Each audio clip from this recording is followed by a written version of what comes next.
미국 경기를 지금이 피크고 앞으로는 이제 하향세로 접어들 거라고 보는 큰 이유는 우선 채권 시장에 있습니다. 이래서 테이퍼링이 실시되고 시중금리가 상승한다면 사실은 지금 경제에는 이게 부정적인 영향입니다. 연준은 사실은 월가의 의도에 반하는 행동을 하기 힘들어요. 지금 한국 경제에서도 피크아웃에 대한 논란이 많거든요. 이번에 삼성전자라든가 SK하이닉스 반도체주가 이제 피크아웃을 지났다. 뭐 이런 논란 때문에 또 폭락하는 일도 있었고요. 이건 뭐 철강주도 마찬가지고. 근데 이게 분야별로 그런 이야기가 있지만 이걸 하나로 합쳐보면은 한국 경제의 피크아웃이 아니냐 이 얘기인데 사실 이 피크아웃에 대한 논란은 미국도 마찬가지죠. 맞습니다. 미국 경제가 지금 참 좋지만 이게 피크아웃이고 갈수록 하향될 것이다. 이래서 이제 주식시장이 잠깐 흔들린 적도 있었는데 일단 어떤 상황인지 좀 말씀해 주시죠. 사실은 이 피크아웃 문제는 사실 미국에서 먼저 나왔죠. 근데 이렇게 미국 경기를 지금이 피크고 앞으로는 이제 하향세로 접어들 거라고 보는 큰 이유는 우선 채권 시장에 있습니다. 우선 채권 시장에서 지금처럼 이렇게 인플레이션이 오르면 사실은 시중금리는 인플레이션을 제어하기 위해서 같이 올라줘야 되는 게 순리입니다. 그런데 지난 몇 개월간 특히 중장기 쪽에서 10년물 이상 쪽에서 이 금리가 슬금슬금 하락을 해요. 그래서 전문가들조차 이거 미스터리라고 쳐다보는 거예요. 그렇죠. 지금 금리가 오르는 게 정상인데 어떻게 떨어져? 이렇게 보고 있는 거거든요. 이제 그러면서 금리가 이렇게 하락하는 거를 이거는 시장이 전체적으로 향후 미국 경제를 안 좋게 보고 있구나라고 이제 해석들을 하는 겁니다. 그러니까 안 좋게 보아서 금리가 떨어지는 게 아니라 금리가 떨어지니까 그걸 해석할 적에 시장은 향후의 경제를 안 좋게 보기 때문에 지금 금리가 하락하는 거라고 이제 해석을 하는 거거든요. 근데 그래서 가장 먼저는 이 채권 시장에서 등장을 했고, 그 다음에는 지금 장단기 금리자가 축소되고 있어요. 여기 이 그래프가 이제 10년물 국채와 2년물 국채의 금리 차인데, 저게 지금 보면은 피크를 찍고 지금 몇 달 동안 계속 줄어들고 있거든요. 우리가 이제 이런 얘기 많이 들어보셨을 거예요. 저게 나중에 줄어들어가지고 역전이 되면 한 1년 내지 1년 반 후에는 꼭 공황이 오더라, 닥치더라, 네. 라고 하는 건데, 그러니까 저렇게 금리 차가 줄어들고 있다는 게, 즉, 장기 금리가 떨어지면서 줄어들고 있는 건데, 장기 금리가 떨어진다는 거는 미래의 경기를 사실은 안 좋게 본다는 의미이기 때문에. 그렇죠. 우선은 저거를 보고 많은 사람들이 미국 경기가 지금 피크를 지났구나, 이렇게 판단하는 게 하나 있고요. 그 다음에는. 근데 참 이 부분을 생각해 보면은 재밌는 게, 불과 몇 개월 전에는 저 장단기 미국 10년물 국채 금리가 1.7 막 돌파하고 하니까 이게 너무 급격한 금리 인상, 막 이 우려 때문에, 인플레이션 우려 때문에 주가가 흔들렸다가 이제는 또 1.3을 깨고 내려가니까 이거 경기가 불안해지는 거 아니야? 그러면서 또 주가가 흔들리고. 그게 시장이 참 불안해하는 것 같아요. 이런저런 이유로 흔들리는 거 보면.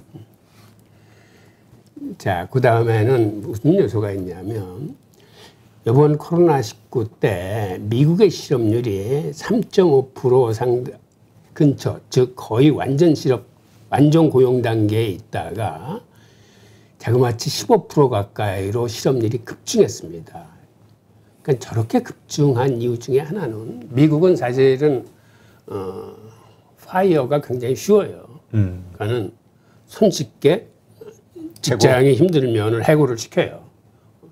그리고 지금은 많이 노력을 해서 다시 실업률이 5%까지 왔는데, 문제는 이제 앞으로가 문제예요. 왜 그러냐면, 저 5%대 실업률을 연준이 인플레이션 못지않게 저거를 통화정책의 기준지표로 바라보겠다. 그래서 실업률이, 즉 고용이 나름대로 완전히 개선될 된다고 여길 때까지 지금의 통화 정책 기조를 밀어붙이겠다는 건데 문제는 앞으로 저게 옛날처럼 3.5%로 가기에는 지금서부터는 굉장히 힘듭니다. 그게 왜 힘드냐면 이게 미국에서는 이 실업과 고용 간에 지금 미스매칭이 발생해요. 그게 무슨 얘기냐면 예를 들어서 저번에 힘들 적에 실리콘밸리나 맨하탄 같은 데서 그 임금 많은 개발자나 사람들을 그때는 막 잘랐어요.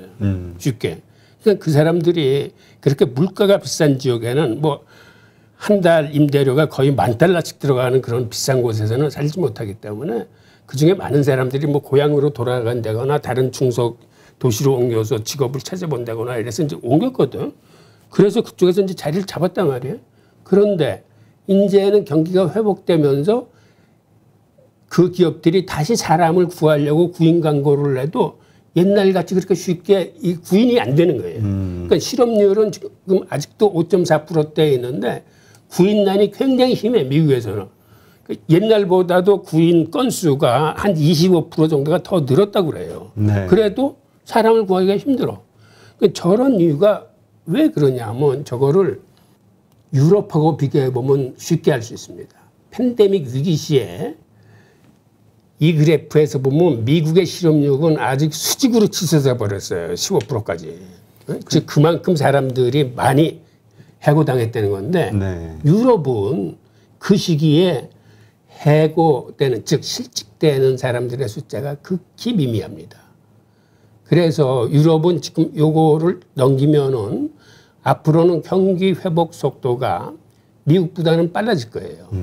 그대로 인프라, 인적 자원이 그대로 구성이 되어 있기 때문에 맞아요. 활용해서 착 할 수 있지만 저는 인적 구성을 새로 구성해야 되니까. 그러니까 이게 미국 자본주의하고 유럽 자본주의하고 틀린 게 미국 자본주의는 효율과 그다음에 그 고용의 유연성 같은 거를 중시하다 보니까 이제 이게 위기 시에는 저런 문제가 발생합니다. 근데 유럽 자본주의는 자본주의를 택하고 있으면서도 그 복지 쪽에 그 사회주의 경향이 예전서부터 농후했거든요. 그래서 그쪽은 한마디로 해고가 쉽지 않아. 시스템상, 법률상. 그래서 이렇게 위기가 닥쳐도 정부에서 기업들한테 돈을 대출해 준다거나 지원을 해서 가능한 고용을 그대로 보호하고 나가고자 하는 그런 특성이 있습니다. 그런데 미국에는 그거를 다 기업들한테 임의로 맡겼기 때문에 지금 같은 저런 결과가 생기는 거예요. 그래서 지금 5.4%대에 있는 실업률이 옛날 3.5%대로 접근하기에는 지금은 우선 시간이 많이 걸릴 겁니다. 근데 지금 저 상황과 관련해서 일반적으로 우리가 뉴스를 통해서 알게 된 것은 그냥 사람들이 재난지원금 받은 게 좀 남아있고 또 줄 게 있고 그러니까 굳이 지금 직장을 찾으려는 노력을 안 해서 그렇다 이런 얘기를 많이 했었잖아요. 네, 그런 요소도 분명히 있어요. 근데 그게 이번 9월달 다음 달에 끝나. 네, 그러면은 저 사람들도 이제 그 직장을 잡고 다시 일을 해야 되는데 그러니까 저기서 이제 미스매칭이 지금 벌어지고 있다는 거죠. 그러니까 사실은 기업에서 그 구인 광고 같은 거 많은 사람을 구하려고 그러는데 거기에 맞는 제대로 된 사람을 구하기가 힘든 거예요. 지금 형편은. 또 미국 경기를 피크로 보는 이유 중에 하나는 미국은 소비가 GDP의 거의 70%를 차지하고 있는 소비가 경기 회복에 굉장히 중요한 요소인데 미국의 7월 소비 판매가 예상보다 굉장히 부진하게 나왔어요. 그 전달 대비 마이너스 1.1%로 나왔는데 즉 그 얘기는 이제는 소비가 미국 경기를 견인해 주지 못하겠구나. 소비가 굉장히 살아날 거라고 기대했는데 소비가 그렇게 살아나지 못하겠다라는 그러한 그 느낌을 받고 있는 겁니다. 그러다 보니까 미국 경기가 피크를 지나서 하향세로 접어들 수 있겠다라는 이런 우려가 커지는 거예요.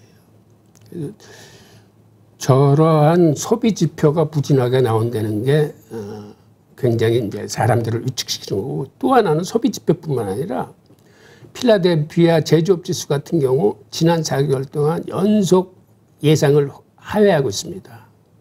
그러니까 소비도 부진한 데다가 제조업 지수도 이제 저렇게 부진해지니까 미국 경기의 하향세를 이제 점치는 전문가들이 많이 늘어나는데, 근데 요거는 또 하나 또 바꿔서 생각해 보면 이런 요소는 있어요. 이렇게 지수들이 부진하고 그러면 테이퍼링을 과감하게 시도하기 좀 힘들어져요. 그렇죠. 그러니까 테이퍼링 시도에는 이제 부정적인 영향이 있는데, 과연 앞으로 열릴 잭슨홀에서 그 분들이 이러한 미국의 전체적인 상황을 어떻게 판단할지는 이제 두고 봐야 되는 그런 상황입니다. 요즘 미국 증시의 흐름이 약간 좋은 이유를 저기에서 찾는 분들도 있더라고요. 맞아요. 지금 워낙 변이 바이러스 때문에 경제 성장이 좀 이렇게 주춤하는 것 같으니 이렇게 할 수도 있죠. 카틀란인가요? 그 부총재?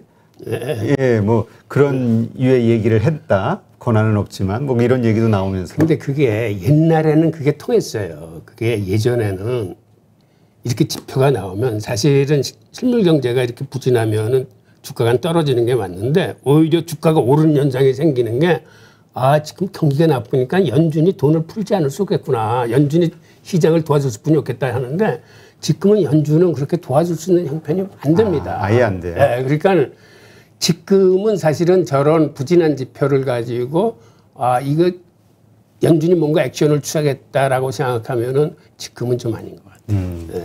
오히려 하긴 저거 보면 아까도 우리 얘기했듯이 재무부의 역할이 갈수록 커지는 거니까 지금 뭐 1조 인프라 사업, 이거 외에 추가적인 인프라 사업에 대한 그 지출을 그 사업 시행을 막 그 뭐죠? 정책을 자꾸 입안에 성사시키는, 이게 더 빠른 어떤 해결책일 수도 맞아요. 있겠다라는. 지금은 사실은 연준의 입보다는 제넷 옐런의 입을 쳐다보는 게 사실은 맞습니다. 그래서 재무부가 어떠한 사업을 벌이고 돈을 얼마큼 푸는지가 그 시장에 큰 영향을 끼치는데, 자, 다음으로 한번 보죠. 우선은 인플레이션이 지금처럼 이렇게 올라가면은 금리는 같이 올라가는 게 순리인데, 지금 몇 달간 지난 3월서부터 금리가 반대로 움직이고 있거든요. 인플레이션은 올라가는데 시중금리는 지금 하락하고 있는데, 요 10년물 국채 수익률을 보면은 저게 1.7까지 올라갔다가 지금 1.22%대로 내려오고 있는데, 그러니까 이거를 해석하는 게 사실은 전문가들이 많은 해석을 붙입니다. 저기다가 여러 가지 해석을 붙이는데, 근데 그 여러 가지 거시경제 측면의 해석보다는 지금의 상황은 생각보다는 사실 단순해요. 무슨 얘기냐면 수급상에 문제가 발생했어요. 즉 재무부가 계획했던 국채를 지금 발행하지 못하고 있습니다. 즉 공급 쪽이 딸리기 때문에 시중에서 국채 가격이 올라가고 있는 거거든요. 그래서 이제 금리가 떨어지는 거기 때문에 요거는 이제 다른 각도로 봐야 돼요. 우선은 올해 들어와서 재무부가 그 부채 한도액 증액 협의 때문에 의회하고 지금 첨예하게 대립되고 있는데, 의회가 요청한 사항이 있어요.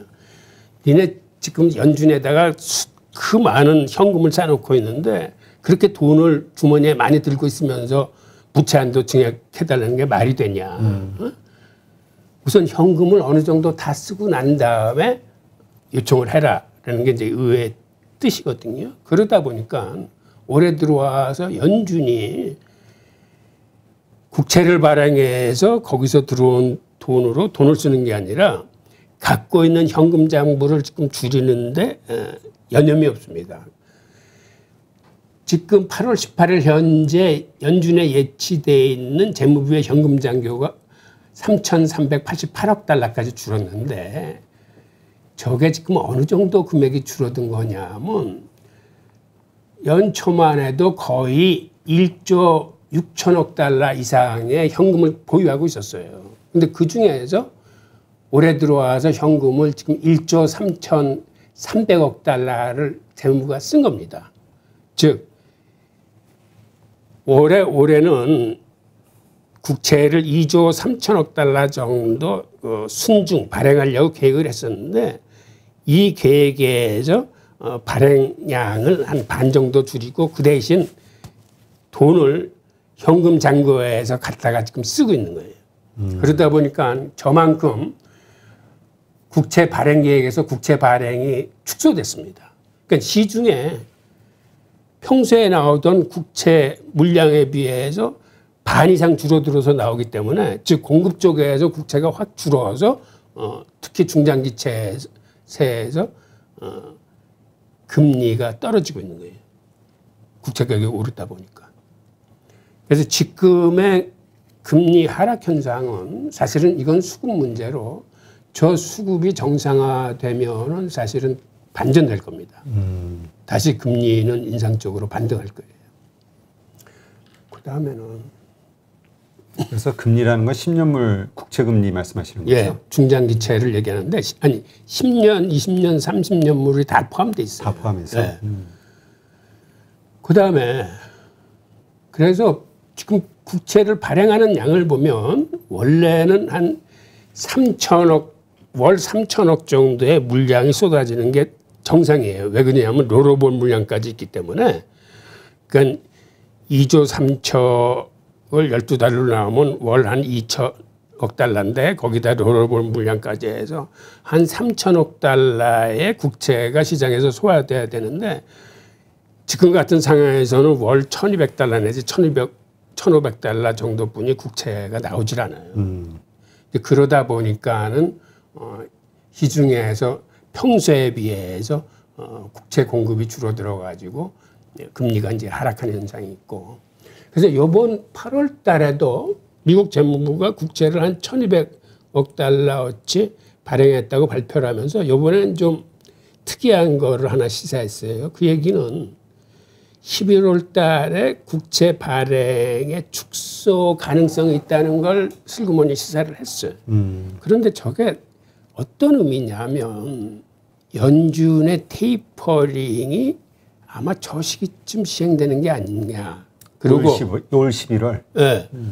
그러니까 연준이 느닷없이 저거를 슬그머니 이제 뉘앙스를 띄운 이유가 제넷 옐런이 연준 의장 출신이 아닙니까? 그렇죠. 그러니까 그 사람은 통화 정책도 꿰뚫어 보고 있고 지금 재정 정책도 자기 책임하에서 주도를 해야 되는데 즉 연준이 테이퍼링을 축소하면은 거기에 맞춰서 재무부도 물량을 그 시기에는 줄여줘 가지고 그 효과를 살려야겠다라는 생각을 하는 것 같아요. 그래서 11월로 콕 집어서 얘기한 게 저게 그런 의미가 아닌가라는 그런 유추를 낳는 거죠. 네. 그런데 문제는 하여튼 이렇게 시중금리가 상승하면은 미국이 이제 테이퍼링을 하지 않을 수 없고 그 다음에 인플레이션이 지금과 같은 추세에서 꺾이지 않는다면은 테이퍼링은 기정사실화되는 거거든요. 그런데 이래서 테이퍼링이 실시되고 시중금리가 상승한다면 사실은 지금 경제에는 이게 부정적인 영향입니다. 그렇죠. 그러니까 금리가 상승하는 걸 두 가지 측면에서 볼 수 있는데 장기적으로 볼 적에는 앞으로 경기가 좋아지니까 금리가 오르는구나 라고 해석할 수도 있어요. 주식 투자하는 분들은 그걸 믿고 있죠. 기대하고 있죠. 네. 그런데 지금 상황은 좀 틀립니다. 지금 상황은 지금 상황에서 테이퍼링과 금리가 상승된다는 건 일단은 경제에 부정적인 영향을 끼치는데 그 이유는 일단 10년물 금리가 오르면은 모기지 금리가 같이 상승합니다. 그 얘기는 부동산 경기가 둔화돼요. 그 다음에 테이퍼링이 시작하면 일단 주식은 하방 압력을 받는다고 보는 게 맞아요. 옛날처럼 긴축 발작은 일어나지 않겠지만 그리고 지금 연준이 계속 밑밥을 깔기 때문에 옛날처럼 급격한 발작은 일어나지 않을 것 같지만 그 근본적인 기조는 막지는 못할 겁니다. 하방 압력에 대한 거. 그 다음에 이렇게 국채금리가 올라가면은 사실은 기업 부채 쪽이 좀 위험해요. 미국 기업을 포함해서 이 사람들도 갖고 있던 부채를 롤오버를 시켜야 되는데 이 롤오버의 악영향이 미치는 거죠. 금리가 올라가니까. 그렇죠. 근데 특히 문제가 큰 거는 중국 기업들이에요. 중국 기업들은 미국 기업들처럼 그 10년, 20년 이렇게 만기 기업 채권을 발행하지 못해. 그쪽은 길어봐야 3년짜리입니다. 그러니까 그런 식으로 이제 단기채를 돌려서 이렇게 롤러볼을 해야 되는데 그때 그 롤러볼을 하지 못하는 기업들이 생기면서 파산이나 부도를 맞는 업체들이 많이 늘어날 거예요. 네. 그래서 미국의 시중금리가 오른다는 거는 경제 전반적으로 이거는 세계 경제까지 영향을 미쳐서 저거는 미국분의 문제가 아니라 미국의 10년물 국채가 오른다는 얘기는 세계 시장의 주택담보대출금리나 이런 게 같이 일제히 쫓아 올라가는 걸 의미하기 때문에 어떤 저런 상황에 이제 진입한다고 생각하면은 저런데 이제 투자하신 분들은 좀 각별히 이제 신경을 쓰시는 게 맞겠죠. 네, 그렇군요. 그러니까 지금 우리가 작년서부터 이렇게 보면은 이렇게 예측한 대로 우리가 상식선에서 과거의 어떤 데이터를 바탕으로 예측한 거에서 그렇게 제대로 맞은 적이 별로 없던 것 같아요. 그러니까 지금도 말씀을 들으면서 저는 어떤 생각이 드냐면은 우리가 첫 번째 금리 인상은 상승한다. 이게 과거 데이터고 그 다음에 많이 알려져 있기 때문에 테이퍼링에 대한 악재는 더 이상 악재가 아닐 것이다. 예상하는 게 어떻게 보면은 반대로 작용할 수도 있지 않을까. 그러면 그 트리거가 되는 건 어떤 새로운 요소가 분명히 나올 텐데 그게 뭘까? 말씀하신 대로 뭐 중국 쪽의 어떤 그러니까 미국 쪽에서는 좋다 하고 오르지만 우리 입장에서 보면은 미국 쪽은 뭐 테이퍼링 해가지고 다시 뭐 약간 하다가 상승한다 하더라도 중국이 흔들리면은 우리 보통 중국 증시도 영향을 받으니까 우리는 어떻게 될까? 미국을 따라갈까? 중국을 따라갈까? 좀 복잡해지네요, 생각이. 네. 그 예상하는 문제는 사실은 나름대로의 대응이나 해결책을 갖고 있는데 문제는 예상하지 못하는 쪽에서 돌발 변수가 생겼을 적에 이제 그때는 이제 그게 트리거가 될 수 있는 거죠. 알겠습니다. 하여튼 전반적으로 이 거시경제 흐름, 그 다음에 이 세계 금융을 뭐라 그럴까? 이 좌지우지하는 미국의 연준, 그 다음에 재무부, 그 다음에 이제 여기에 대응하는 월스트리트의 생각이 또 어떤지 이런 것에 따라서 예, 앞으로의 여기서 좀 역학관계를 짚어보면 연준은 사실은 월가의 의도에 반하는 행동을 하기 힘들어요. 우선 첫째, 연준의 주주들이 월가의 은행들이고 그다음에 월가가 원하는 쪽으로 이쪽은 그 복무할 수뿐이 없습니다. 그래서 미국의 통화금융 세력이 그 기득권에 복무한다는 얘기가 이제 거기서 나오는 거거든요. 그러니까는 연준이 서민들을 위해서 경제를 위해서 내리는 판단보다는 월스트리트의 그 주주들의 이익에 받는 영향이 더 크다고 생각하기 때문에 어떤 의미에서는 그 불신을 좀 받고 있는 거거든요. 근데 지금도 상황이 연준은 월스트리트나 투자자들을 위해서 어떻게 하든지 시장을 견인하려고 드는 거고 재무부는 이런 팬데믹 사태가 터지니까는 미국의 서민층을 보호하고 그들의 붕괴를 막아주기 위해서 이제 스탠스를 취하는 거고 예전에는 사실은 삼각편대라고 같은 편이었는데 지금은 상황이 좀 틀린 입장이 됐습니다. 그렇군요. 하여튼 말씀 들으면서 우리가 그냥 미시적인 한 치 앞만 보면서 이렇게 있는 것보다는 세계의 이 흐름, 금융의 흐름을 이렇게 이해하고 또 살펴보면서 투자의 세계에 머물러 있는 게 중요하지 않을까 이런 생각이 듭니다. 네, 오늘 좋은 인사이트 감사합니다. 예, 감사합니다.